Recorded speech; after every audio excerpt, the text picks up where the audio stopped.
त म आज आएको थिएँ हाम्रो गोदावरीमा रहेको हनुमान मन्दिरमा। हाम्रो अगाडि हनुमानजीको सबैभन्दा ठुलो स्ट्याचु छ त्यहाँ हैन। तर म यता पछाडि चाहिँ आएको थिएँ हैन। पछाडि मन्दिर परिषद मन्दिरको समिति के छ हैन, धर्मशाला छ यहाँ।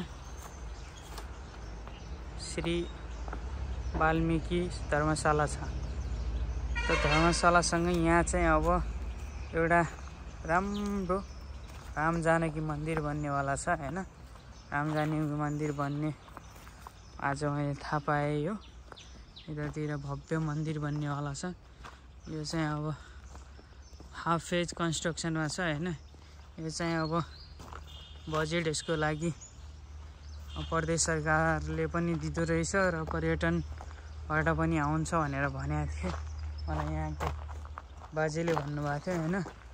सो म फर्स्ट टाइम यहाँ आएछु। पछाडि चाहिँ हनुमान मन्दिर त कतिचोटि आइहालेँ, तर यहाँ भन्दैछ मन्दिरको एरिया ठुलै रहेछ यतातिर।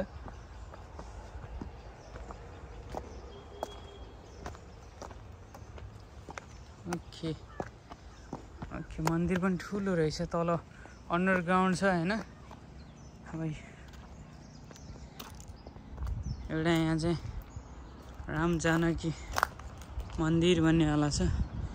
राम दरबार भनेर भनिरहेको थिएँ।